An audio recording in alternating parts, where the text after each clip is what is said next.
الحمد لله رب العالمين والعاقبة للمتقين والصلاة والسلام على سيد الأنبياء والمرسلين وعلى آله وأصحابه الطيبين الطاهرين أما بعد فأعوذ بالله من الشيطان الرجيم بسم الله الرحمن الرحيم وَلَنَبْلُوَنَّكُمْ بِشَيْءٍ مِّنَ الْخَوْفِ وَالْجُوعِ وَنَقْصٍ مِّنَ الْأَمْوَالِ وَالْأَنفُسِ وَالثَّمَرَاتِ وَبَشِّرِ الصَّابِرِينَ الَّذِينَ إِذَا أَصَابَتْهُمْ مصيبة قالوا إنا لله وإنا إليه راجعون صدق اللہ العظیم. غوث اعظم بمنِ بے سرو ساما مدد قبلہ دین مدد کعبہ ایمان مدد بگرداب بلا افتاد کشتی ضعیفانو شکستہ رات پشتی بحق کے خواجہ عثمان ہارون مدد کن یا معین الدین چشتی مدد کن یا معین الدین چشتی مدد کن یا معین الدین چشتی. حضرات علماء کرام، سادات اعظام، حاضرین ذکر تاجدار کربلا، پردہ نشین عزت مآب ماؤں اور بہنوں، السلام علیکم ورحمۃ اللہ وبرکاتہ. آئیے ہم اور آپ مل کر انتہائی عقیدت و محبت کے ساتھ اپنے اور ساری کائنات کی مرکزی عقیدت حضور رحمت عالم جناب احمد مجتبی محمد مصطفیٰ ارواحنا فدا صلی اللہ تعالی علیہ وسلم کی بارگاہ بے کس پناہ میں جس طریقے سے میں پڑھا ہوں آپ بھی میرے ساتھ مل کر بآواز بلند پڑھیں. الصلاۃ والسلام علیک یا رسول اللہ، الصلاۃ والسلام علیک یا نبی اللہ، الصلاۃ والسلام علیک یا حبیب اللہ، وعلی آلک واصحابک یا نور اللہ، صلی اللہ تعالی علیہ وسلم. ان کے گھر میں بے اجازت جبرائیل آتے نہیں، سبحان اللہ سبحان اللہ. ان کے گھر میں بے اجازت جبرائیل آتے نہیں. قدر والے جانتے ہیں قدر شان اہل بیت، سبحان اللہ سبحان اللہ. گھر لٹانا جان دینا کوئی تجھ سے سیکھ جائے، جان عالم ہو فدائے خاندان اہل بیت. سبحان اللہ سبحان اللہ. حورے کرتی ہے عروسان شہادت کا سنگھار، خوب رو دولہا بنا ہے ہر جوان اہل بیت. فاطمہ کے لاڈلے کا آخری دیدار ہے، حشر کا ہنگامہ برپا ہے میان اہل بیت. کس شقیقی ہے حکومت ہائے کیا اندھیر ہے، کس شقی کی ہے حکومت ہائے کیا اندھیر ہے. دن دہاڑے لٹ رہا ہے گلستان اہل بیت، اور اپنا سودا بیچ کر بازار سونا کر گئے، اپنا سودا بیچ کر بازار سونا کر گئے. کون سی بستی بسائی تاجران اہل بیت، اور بے ادب گستاخ فرقے کو سنا دے اے حسن. یوں کہا کرتے ہیں سنی سبحان اللہ داستان اہل بیت. سبحان اللہ. آج کا یہ مبارک اجتماع سواد اعظم اہل سنت و جماعت کی عالمگیر تحریک، جو آپ کی اپنی محبوب اور مقبول تحریک سنی دعوت اسلامی ہے، اس کے زیر اہتمام سالانہ 18واں سالہ یہ پروگرام، یہ جشن، یہ یادیں شہدائے کرب و بلا میں آپ اور ہم حاضر ہیں، اور یہ میری آپ کے ساتھ چوتھی نشست ہے۔ آپ اور ہم آج کربلا کا خونی منظر سماعت کرنے کی سعادت حاصل کریں گے۔ آج سے ٹھیک 1377 سال پہلے، 1377 سال یعنی تقریباً پونے 1400 سال پہلے کربلا میں سن 61 ہجری کے اندر آج ہی کی شب عاشور کیا ماحول تھا اس کو تصور میں لائیں۔ یہ جو ہما ہمی، یہ جو ہلچل، یہ جو موبائل سے آپ تصویریں نکال رہے ہیں، اب اس کو چھوڑیں، اس لیے کہ اب اس آقا و مولا کا ذکر ہم کرنے اور سننے جا رہے ہیں جس کو جھولا جھلانے کے لیے سدرۃ المنتہا سے جبریل امین آتا ہے، جس کو نبیوں کا امام اپنے کندھوں پہ بٹھاتا ہے۔ آپ اس کو سیر و تفریح کا ماحول نہ بنائیں۔ جو قربانی مولا حسین نے دی ہے اس قربانی کو محسوس کریں، اور آج سے 1377 سال پہلے کا وہ منظر اپنی نگاہوں کے سامنے لائیں اور خود محسوس کریں کہ مولا حسین نے کس طرح سے قربانی دی، کس لیے قربانی دی۔ آج ہم جو مسلمان ہیں یہ کربلا والوں کی محنتوں کا صدقہ ہے۔ آج جو ہمارے پاس تعلیمات قرآن ہے یہ کربلا والوں کی محنتوں کا صدقہ ہے۔ ان لوگوں نے اتنی بڑی قربانی دی کہ بدر و احد کی قربانی جو مٹنے کے قریب تھی، مولا حسین کی قربانی نے اس قربانی کو مٹنے سے بچا لیا، اس کی آبرو رکھ لی۔ میرے پیارے آقا صلی اللہ علیہ وسلم کے پیارے دیوانوں، اللہ تبارک و تعالی اپنے مقبول بندوں کا امتحان لیتا ہے۔ امتحان ہمیشہ اللہ اپنے مقبول بندوں کا لیتا ہے۔ میرا اللہ ارشاد فرماتا ہے ہم تمہیں ضرور آزمائیں گے، اور کس طرح آزمائیں گے؟ تم کو آزمائیں گے ہم بھوک سے آزمائیں گے، تم کو دشمن کے غلبے سے آزمائیں گے، تمہاری اولاد تم سے چھین کر ہم تمہیں آزمائیں گے، اور ہم تمہیں مظلوم بنا کر کے آزمائیں گے۔ اللہ تبارک و تعالیٰ نے آزمائش کے گویا کے جتنے راستے ہیں یا جتنے امتحانات ہیں اللہ رب العزت نے وہ میدان کربلا میں مولا حسین سے لیا، لیکن حسین نے ہر سوال کا، ہر امتحان کا جواب اتنے صبر و ضبط کے ساتھ دیا ہے کہ قدرت کو بھی امام حسین پہ ناز ہوتا ہے۔ اسی لیے حضرت ادیب لائل پوری ارشاد فرماتے ہیں، بلکہ عرض کرتے ہیں کہ گلشن فاطمہ کے تھے کتنے گلاب ریت پر، اور جو انہوں نے بات لکھی ہے وہ خاص بات یہ ہے کہ فرماتے ہیں کہ جانے بطول کے سوا کوئی نہیں کھلا سکا، جانے بطول کے سوا کوئی نہیں کھلا سکا، قطرے آب کے بغیر اتنے گلاب ریت پر، قطرے آب کے بغیر اتنے گلاب ریت پر، اور جتنے سوال عشق نے آلے رسول سے کیے ایک کے بعد ایک دیا سارا جواب ریت پر، ایک کے بعد ایک کیے ایک دیا سارا جواب ریت پر۔ ایسا کیوں ہوا؟ کیا یہ سب کے بس کی بات ہے؟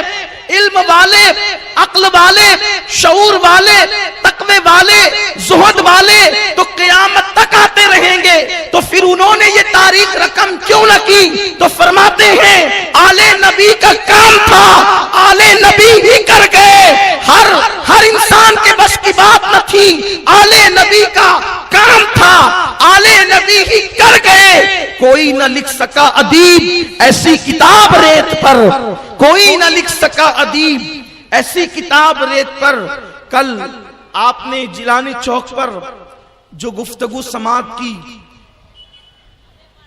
وہ یہ کہ مولا حسین مدینہ منورہ سے عازم مکہ المکرمہ ہوئے، اور آپ اپنے اہل و عیال کے ساتھ 4 شعبان المعظم 60 ہجری کو مدینہ منورہ سے آپ نے کوچ فرمایا اور آپ مکہ المکرمہ پہنچے۔ جب مکہ شریف پہنچے تو مکہ شریف میں ایک جشن کا سما تھا۔ اہل مکہ خوش تھے کہ آج سے 60 سال پہلے جو مکہ کی امانت بشکل مصطفیٰ مدینہ شریف گئی تھی، گویا کہ وہ امانت آج مکہ المکرمہ میں پھر لوٹ کر کے آ گئی ہے۔ اور مولا حسین جب مکہ المکرمہ تشریف لائے تو آپ نے اپنے آبا و اجداد کے گھر میں قیام فرمایا۔ وہاں پر عبداللہ ابن عباس، عبداللہ ابن عمر، عبداللہ ابن زبیر، حضرت جابر ابن عبداللہ انصاری، اس طریقے سے یہ بزرگ صحابہ مکہ المکرمہ میں موجود تھے۔ سب لوگ جوق در جوق مولا حسین سے ملنے کے لیے آتے رہے اور سب یہی کہتے رہے کہ مولا اب یہاں سے آگے کہیں جانے کا کوئی پروگرام نہ بنائیں، کہیں جانے کا نہ سوچیں، لیکن خدا کا، اللہ کی جو تقدیر ہے وہ ساری تدبیروں پر غالب آتی ہے۔ اچھا، کوئی بچہ مجاہد نام کا گلی نمبر 7 کا کوئی بچہ ہے سعد نگر کا، وہ یہاں موجود ہے۔ اس سے گزارش ہے کہ ان کے گھر والے ان کو بہت ارجنٹ میں یہاں سے بلاتے ہیں، وہ فوراً اپنے گھر پہنچے۔ ایک بار درود شریف پڑھ لیں۔ اللہم صلی علی سیدنا مولانا محمد مادن الجود والکرم۔ ادھر سے نکل جائیں، ادھر سے آ جائیں، ادھر سے، یہاں سے آپ کو آسانی سے راستہ مل جائے، ان کو راستہ دے دو۔ اللہم صلی علی سیدنا مولانا محمد مادن الجود والکرم والی الکرام وابنہ الکریم و امتہ الکریم یا اکرم الاکرمین وبارک وسلم صلاۃ و سلام علیک یا رسول اللہ صلی اللہ تعالی علیہ وسلم۔ اہل مکہ کی خوشی تھی اور اکابرین صحابہ جو اس دور کے موجود تھے، انہوں نے کہا کہ آپ یہاں سے اب آگے کا کوئی قصد نہ فرمائیں، کیونکہ اہل بیت کے بچے کو پتا تھا کہ مولا حسین میدان کربلا میں شہید ہوں گے۔ سارے صحابہ کو پتا تھا کہ حسین میدان کربلا میں شہید ہوں گے۔ گزشتہ نشستوں میں آپ نے سن لیا کہ حضرت مولا کائنات جنگ صفین کے موقع پر جب کربلا سے نینوا سے گزرے تو اس وقت آپ نے فرمایا کہ یہاں وادی طف میں جو ہے وہ میرا بیٹا حسین شہید ہونے والا ہے، اور آپ نے یہ نشاندہی بھی فرمائی کہ یہاں پر گھوڑے بندھیں گے اور یہاں پر کجاوے رکھے جائیں گے، یہاں پر بیبیوں کے خیمے ہوں گے، یہاں پر مارکہ کارزار ہوگا، یہاں پر خون بہے گا۔ یعنی اتنی واضح نشانیاں کربلا کی میرے آقا صلی اللہ علیہ وسلم نے بتائی، حضور علیہ السلام نے گھر والوں کو بتایا، صحابہ کو بتایا، لیکن کوئی حتمی طور پر یہ نہیں کہہ سکتا تھا کہ یہ وہی سفر ہے جس میں امام حسین شہید ہو جائیں گے۔ لیکن امام علی مقام کو پردہ غیبی سے اشارے ملتے تھے کہ انہوں نے کرنا کیا ہے۔ یہ کوئی عقیدت کا غلو نہیں بلکہ یہ حقیقت ہے۔ اگر آپ کو اس کا احساس نہیں تو بس میں اتنی سی بات کہہ دیتا ہوں کہ جب غوث پاک رضی اللہ تعالیٰ عنہ کو اللہ پاک فرماتا ہے عبد القادر تجھے میری قسم کھا لے، تو جب ان کے شہزادوں کی یہ شان ہے تو ان کی شان کا عالم کیا ہوگا، ان کی بزرگی کا عالم کیا ہوگا۔ مولا حسین مکہ المکرمہ میں تھے، کوفیوں کو پتا چل گیا کہ حسین مدینہ منورہ چھوڑ کر مکہ شریف تشریف لے آ چکے ہیں، اور آپ نے یزید کی بیعت سے انکار کر دیا ہے، اور آپ نے یزید کو امیر ماننے سے اور اس کی تصدیق کرنے سے انکار کر دیا ہے۔ تو کوفیوں نے خط لکھنا شروع کیا۔ یاد رکھیں جو کوفہ کے بڑے بڑے سردار تھے ان کی طرف سے 150 خطوط مولا حسین کی بارگاہ میں آئے۔ یہ تو بڑے سرداروں کے خطوط تھے، اور جو عوامی سطح پر خطوط آئے اس کا تو کوئی شمار ہی نہیں ہے۔ امام علی مقام کے پاس وہ اتنے خطوط پہنچے کہ امام پاک کے پاس 2 تھیلے بھر گئے، اتنے خطوط انہوں نے لکھے۔ امام علی مقام نے کربلا شریف کی تو قصد ہی نہیں فرمایا بظاہر، آپ کو تو جانا تھا کوفہ، کیونکہ کوفیوں نے آپ کو خطوط لکھے تھے۔ اخیر میں جو خط آیا اس خط کا مضمون یہ ہے کہ حسین ہم بے امام زندگی گزار رہے ہیں، ہم نے یزید کا مقرر کردہ گورنر نعمان بن بشیر، حالانکہ یہ صحابی ہیں اور یہ محب اہل بیت تھے، نعمان بن بشیر کے ہاتھ پر ہم نے بیعت نہیں کی، نہ ہم جو ہے وہ عید میں ان کے ساتھ جاتے ہیں، نہ جمعہ میں ان کے ساتھ جاتے ہیں، اس لیے کہ وہ یزید کے مقرر کردہ گورنر ہے۔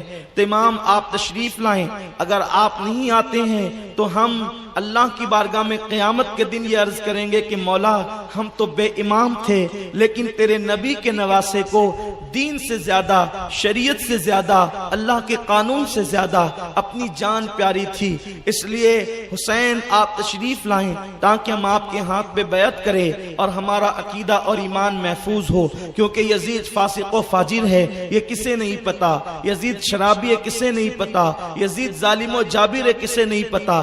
آپ سوچتے ہوں گے کہ یزید اگر فاسق و فاجر تھا تو اس سے فرق کیا پڑتا ہے، ایک آدمی بادشاہ بن گیا، یاد رکھیں اللہ کے حبیب صلی اللہ علیہ وسلم نے فرمایا کہ انسان اپنے بادشاہ کے مذہب پر ہوتا ہے، کوئی ایرا گیرا اگر بادشاہ بن جائے تو پھر وہ اللہ کے دین میں رخنہ اندازی کرتا ہے، وہ اللہ کی شریعت کو بدلنے کی کوشش کرتا ہے، اور پھر لوگ اس کی حکومت کے سامنے جو ہے وہ گھٹنے ٹیک دیتے ہیں۔ اس لیے اسلام کا یہ قانون ہے کہ اسلامی حکومت کا تاجدار کیسا ہوگا، ابو بکر صدیق جیسا ہوگا، عمر ابن خطاب جیسا ہوگا، عثمان غنی جیسا ہوگا، علی مرتضیٰ جیسا ہوگا، حسن مجتبی جیسا ہوگا۔ اس طریقے سے معیار یہ ہے اسلامی حکومت کا، میرے پیارے آقا صلی اللہ علیہ وسلم کے پیارے دیوانوں، اس لیے کہ بادشاہ جو کہتا ہے لوگ اس کی باتوں کو مان لیتے ہیں۔ بہت کم لوگوں میں ہمت ہوتی ہے حکومتوں سے ٹکرانے کی، وہ تو حسینی ہوتے ہیں جو اللہ اکبر حکومت وقت سے آنکھوں میں آنکھیں ڈال کر کے باتیں کرنے کا حوصلہ رکھتے ہیں، لیکن عام طور پر لوگ اپنے ضمیر کا سودا کر لیا کرتے ہیں۔ امام علی مقام جانتے تھے اگر میں نے یزید کے ہاتھ پہ بیعت کر لی اور اس کو مسلمانوں کا امیر مان لیا تو پھر یزید جو کچھ کرے گا لوگ آنکھیں بند کر کے قبول کریں گے اور دلیل یہ بتائیں گے کہ مولا حسین نے تو اس کو امیر مانا ہے، اس لیے اب ہمیں اس کی مخالفت نہیں کرنا چاہیے۔ حسین جانتے تھے اگر میں نے سب کچھ لٹا کر بھی اس کے ہاتھ میں ہاتھ نہیں دیا تو عالم اسلام یزید کو بحیثیت امیر المومنین قبول نہیں کرے گا، نتیجتاً یہ ہوگا اللہ کا دین محفوظ ہوگا، اللہ کی شریعت محفوظ ہوگی، اللہ کا قانون محفوظ ہوگا۔ امام علی مقام نے جب وہ خط پڑھا تو آپ عازم کوفہ ہوئے، لیکن بڑے بڑے صحابہ جمع ہو کر کے کہا حسین کوفہ نہ جانا، یہ کوفی ہے جنہوں نے آپ کے بابا علی مرتضیٰ کو شہید کیا، اور شہید کرنے کے بعد اتنا ہنگامہ مچایا کہ مولا علی کی نماز جنازہ میں 3 لوگ شریک رہے۔ یہ حالت تھی مولا علی کے جنازے میں 3 سے زیادہ لوگ شریک نہ ہو سکے، اتنا ادھم مچایا انہوں نے۔ امام حسن کو تماچے مارنے والے یہی، امام حسن کو دھوکہ دینے والے یہی، مولا علی کو دھوکہ دینے والے یہی، اس لیے یہ آپ کو بھی دھوکہ دیں گے۔ مولا آپ نہ جائیں، اللہ اکبر۔ کوفہ قیامت تک کے لیے ایسا داغدار ہوا کہ اب وہاں وفادار بھی پیدا ہوں گے تو وہ شرمندہ زندگی گزاریں گے۔ میرے پیارے آقا صلی اللہ علیہ وسلم کے پیارے دیوانوں، امام نے یہ خطوط پیش کیے، یہ خطوط نہیں دیکھتے، یہ خطوط کوفہ والوں کے ہیں۔ تو صحابہ نے کہا امام ایک کام کریں، آپ ہماری آنکھوں کا تارا ہے، آپ رسول اللہ کے نائب ہیں، حضور کے گھر کا چراغ ہیں، حضور کا نور ہیں، آپ شہید ہو گئے تو وہ نور گویا کہ بجھ جائے گا، اس لیے آپ نہ جائیں، آپ اپنے کسی معتمد کو بھیجیں۔ مولا حسین کو یہ بات منظور ہوئی اور آپ نے اپنے چچا کے بیٹے حضرت عقیل کے بیٹے مسلم ابن عقیل کو بھیجا، اور ان کے ساتھ محمد و ابراہیم ان کے 2 لگتے جگر ان کو بھی روانہ کیا۔ حضرت مسلم ابن عقیل کوفہ پہنچے، پہلے ہی دن لوگوں نے تقریباً 40,000 کی تعداد میں امام حسین کے نام پر ان کے ہاتھ پہ بیعت کی، لیکن جب ابن زیاد بدنہاد بانی فساد آ گیا تو اس نے اللہ اکبر لوگوں کو دھمکی دی اور کوفہ کے بڑے بڑے مالداروں کو بڑی بڑی رشوتیں دے کر امام حسین کے خلاف کر لیا۔ نتیجتاً چند دنوں پہلے جنہوں نے خطوط لکھے تھے امام مسلم کے آنے پر، جنہوں نے بڑی بڑی دعوتیں کی تھی، جنہوں نے بڑے بڑے وعدے کیے تھے، آج ان کا حال یہ رشوت رشوتیں لے کر پیسے لے کر دنیاوی اقتدار کی لالچ میں آل محمد سے وہ جو ہے وہ پھر گئے، اپنے وعدے سے پھر گئے۔ نتیجہ یہ ہوا کہ اللہ اکبر، حضرت سیدنا امام مسلم رضی اللہ تبارک و تعالیٰ عنہ جو ہے وہ ذی الحجہ شریف کی جو ہے وہ 3 تاریخ کو یا 4 تاریخ کو شہید کر دیے گئے، اور آپ کے ننھے معصوم بچوں کو بھی جو ہے وہ شہید کر دیا گیا۔ ادھر امام مسلم جس دن شہید ہوئے اسی دن سیدنا امام حسین کے پاس ان کا خط پہنچا کہ مولا یہاں پر تو حالات بڑے اچھے ہیں، ایک دن میں 40,000 لوگوں نے میرے ہاتھ پہ بیعت کی، میرے بچوں کو کوفہ والے زمین پہ چلنے نہیں دیتے، کوئی کندھوں پہ اٹھاتا ہے کوئی سر پہ اٹھاتا ہے، لیکن حیرت یہ تھی خدا کا کرنا یہ تھا، ادھر یہ خط روانہ ہوا اور ادھر کوفہ والے اپنے عہد سے پھر گئے، اور جب یہاں یہ خط پہنچا تو امام جو ہے مسلم وہاں پر شہید ہو چکے تھے، ان کے بچے جام شہادت نوش فرما چکے تھے۔ امام مسلم کا خط آیا، امام حسین نے کوفہ جانے کی تیاری شروع کر دی، لیکن اب بھی صحابہ روکتے تھے، تو آپ نے امام مسلم کا خط بتا دیا کہ دیکھو اب کیا یارہ ہے مجھے رکنے کا، اب کون سا بہانہ ہے، المختصر یہ کہ میرا امام، اماموں کا امام، امام ختم ولایت کا شہزادہ سیدہ فاطمہ کی آنکھوں کا تارا، راکب دوش پیمبر، ناطق قرآن، امام عرش مقام امام حسین مکہ المکرمہ سے چلنے کی تیاری کرتے ہیں۔ مکہ شریف کے اندر ایک عجیب دھوم دھام سی ہے، اس لیے کہ ذی الحجہ شریف کی 8 تاریخ ہے۔ مکہ المکرمہ میں آس پاس سے بلکہ پوری دنیا سے لاکھوں کی تعداد میں حاجی آئے ہوئے ہیں، اور وہ سب احرام باندھ کر لبیک اللہم لبیک کی صدا پکار رہے ہیں، اور سب منا جانے کی تیاری کر رہے ہیں۔ ایک عجیب سا مجمع ہے، ایک عجیب سا ہنگامہ ہے، اس ہنگامے سے اگر کوئی دور ہے تو وہ تنہا حسین اعظم ہے۔ حسین کو حج کا کتنا شوق تھا کہ آپ نے میرے امام نے پیدل 25 حج کیے ہیں، لیکن اس مرتبہ مکہ میں موجود ہے، حج کو جانے کا کوئی ارادہ نہیں۔ اس ہنگامے سے امام علی مقام دور دور ہے، کعبہ دلہن کی طرح سجا ہوا ہے، اس کے کالے کالے پردوں سے روشنی نور کی چھن چھن کے نکلتی ہے، لوگوں کے دلوں کو منور کرتی ہے، اس کی خوشبو مشام جاں کو معطر کرتی ہے، لیکن حسین اس ہنگامے میں شریک ہونا بھی چاہتے ہیں، لیکن دامن دل کہیں اور کھنچتا ہے، گویا کہ حاجی منا کی طرف جا رہے ہیں۔ حسین سوچتے ہیں کیا میں بھی حج کر کے پھر کوفہ کی طرف جاؤں، لیکن ہاتف غیبی سے ندا آتی ہے، گویا کہ پردے غیب سے کہا جاتا ہے حسین اس حج اصغر کی پرواہ نہ کر، اس لیے کہ یہ حج کعبہ سے شروع ہوگا اور مزدلفہ اور منا پہ ختم ہو جائے گا، لیکن تیرے لیے تو اللہ نے حج اکبر کا جو ہے وہ انتظام کیا ہے، اس رب کعبہ نے تیرے لیے وہ انتظام کیا ہے، تو نے کپڑے کا سفید احرام نہیں باندھنا ہے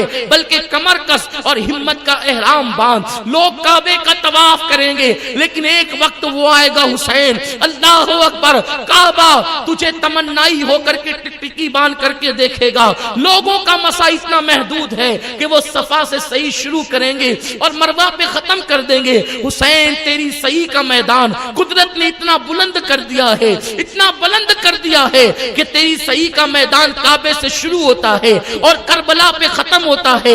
حسین لوگ لبیک کہہ رہے ہوں گے، لیکن تیرے لیے تیرا خدا یا ایتھا النفس المطمئنہ کا جو ہے وہ نغمہ گنگنا رہا ہوگا۔ حسین حاجی میدان کربلا میں دمب اور بکروں کی قربانیاں دیں گے، لیکن تجھے حسین لوگ میدان منا میں، حاجی میدان منا میں دمبی اور بکروں کی قربانیاں دیں گے، لیکن تجھے میدان کربلا میں اسماعیل کی ذبح کی مکمل تفسیر کر دینی ہوگی اور ابراہیم کے خواب کی مکمل تکمیل کر دینی ہوگی۔ تجھے کربلا میں اس حج اکبر پر دمبے ذبح نہیں کرنے ہوں گے، بلکہ تجھے جوان علی اکبر قربان کرنا ہوگا، معصوم علی اصغر قربان کرنا ہوگا، قاسم قربان کرنا ہوگا، اور محمد قربان کرنے ہوں گے، عباس قربان کرنا ہوگا، اور تجھے خود کو بھی لٹا دینا ہوگا۔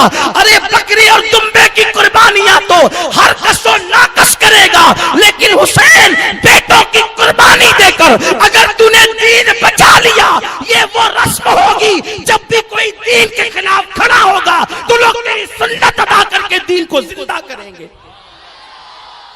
حسین اگر حاجیوں کے لیے تاجروں نے